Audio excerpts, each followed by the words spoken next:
Hello and welcome to ThePrint.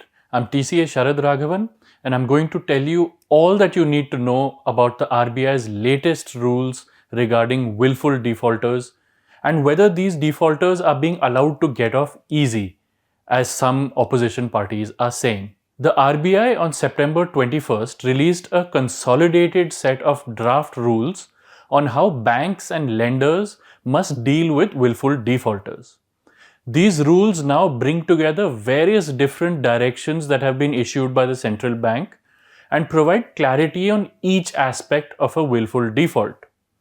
We at ThePrint dived into the matter to explain all the intricacies and put to rest all of the controversy. So let's begin. At the outset, we have a basic question. What is a willful default? According to the RBI's draft guidelines issued on 21st September, a willful default is when a borrower defaults on a loan repayment and if any of the following behaviors are noticed. 1. The borrower has the capacity to repay. 2.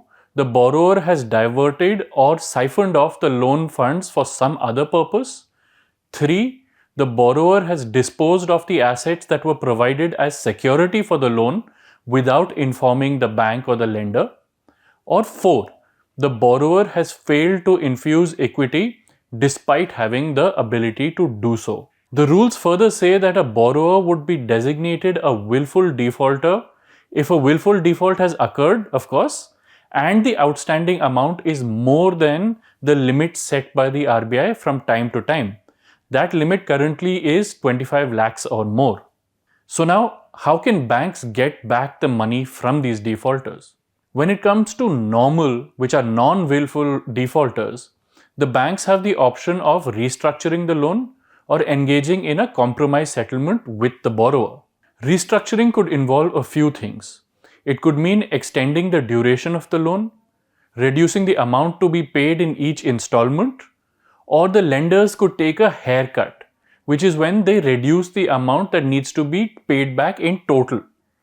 This process is totally different from a settlement because it keeps the loan open and prolongs the relationship between the lender and the borrower. The RBI has said that restructuring is not allowed for willful defaulters because it prolongs this relationship between the banks and the willful defaulters, which is something that the RBI says is fraught with moral hazard. So, in short, restructuring of the loan is allowed for a normal default but isn't allowed for a willful default. So now, what is a compromise settlement and is it new? In June, when the RBI had issued rules and definitions on compromise settlements, the Congress had issued a statement saying that the RBI and the government must withdraw the rules since they now allowed banks to enter into these kind of compromise settlements with willful defaulters, which weakened the stance that the RBI had held since 2019. That's what the Congress has said. So now here's how the RBI defines a compromise settlement as per its June 2023 notification. Any negotiated arrangement with the borrower to fully settle the claims of the registered entity against the borrower in cash. It may entail some sacrifice of the amount due from the borrower on the part of the registered entities, with a corresponding waiver of the claims of the registered entities against the borrower to that extent. Now, this is all a very complicated way to say that a compromise settlement is when the lender enters into an agreement with the borrower where as much as possible of the loan is paid back, following which the lender closes the loan. Now for the questions the Congress raised. Is this the first time the RBI is allowing compromise settlements with willful defaulters? The rules do say that the lenders can engage in compromise settlements with willful defaulters, but there are two things to remember here. The first is that the rules also specifically say that even if a compromise settlement is done, the criminal case against the willful defaulter will not be dropped. The second important point is that the June 2023 notification was not the first time compromise settlements with willful defaulters was introduced. As far back as 2007, the RBI had written to the Indian Banks Association saying that banks could enter into compromise settlements with willful defaulters or with fraudulent borrowers. Back then also, it said that the criminal case would continue regardless. So this is nearly identical to what the June 2023 notification by the RBI stated. Now, is the June 2023 notification a dilution of what the RBI said earlier, as the Congress is now alleging? This is where the difference between restructuring and settlement becomes even more important. In 2019, the RBI had said that borrowers who have committed fraud or willful defaults would be ineligible for restructuring except in cases where the existing promoters are entirely replaced by new ones and the borrower company is totally delinked from the defaulting promoters or the management. Even if this happens and the defaulters are totally removed from the company, lenders can take a call on whether to restructure the loan based on the viability. And even this restructuring would not impact the criminal proceedings initiated against the willful defaulters. The June 2023 notification on compromise settlements does not deal with restructuring at all, and so does not dilute any of the existing restructuring related provisions. Further, the RBI's 21st September consolidated guidelines reiterate its stance on restructuring related to willful defaulters, with no changes from the previous policy. So in short, no, there was no dilution of the 2019 rules. So now, do the rules go easy on willful defaulters? The new guidelines say any account that has been included in the list of willful defaulters will be removed from the list only when the borrower has fully paid the compromise amount.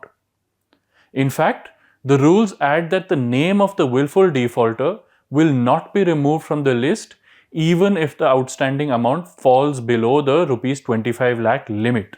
The amount would have to be paid back completely. Further, as laid out in previous versions of the rules, the latest guidelines reiterate that the financial aspects of compromise settlements will run parallel to the criminal proceedings against the willful defaulters and will not affect them. That is, if a willful defaulter has to go to jail, they will go to jail even if they do a compromise settlement with the banks. The latest guidelines empower banks to pursue legal action against willful defaulters on a case-by-case basis wherever it is warranted. Each lender, that is each bank, has also been tasked with coming up with a board-approved policy for the publication of the photographs of the willful defaulters. The rules also lay out several penal measures against willful defaulters. These include 1. No additional loans will be granted to a willful defaulter or any entity which a willful defaulter is associated with. This bar on access to credit will hold for a period of 1 year after the willful defaulter's name has been removed from the list. 2. No loans will be given to willful defaulters for the purpose of floating a new venture after 5 years since their name has been removed from the list. So, basically, a willful defaulter must repay all dues to the lender and then wait for a minimum of 1 year and a maximum of 5 years before they can access bank credit again. Lenders are also meant to incorporate a provision in their agreements with borrower companies saying that the borrower must not have a board member whose name appears on the list of willful defaulters. So if a willful defaulter is found on the board of directors of a potential borrower, they must be removed within 90 days of receiving a notice from the lender. So all in all, the rules seem to make it easier for the banks to recover their money or as much that can be recovered and allows for the criminal proceedings against willful defaulters to continue. However, on the other hand, the rules allow willful defaulters to quite quickly come back to the banking system. They're barred for a maximum of just 5 years after their name is removed from the list. This to me seems too short a time since these are not normal defaults but willful ones. But on that note, hope that answers all your questions on willful defaulters. That's all from me. Thank you for watching.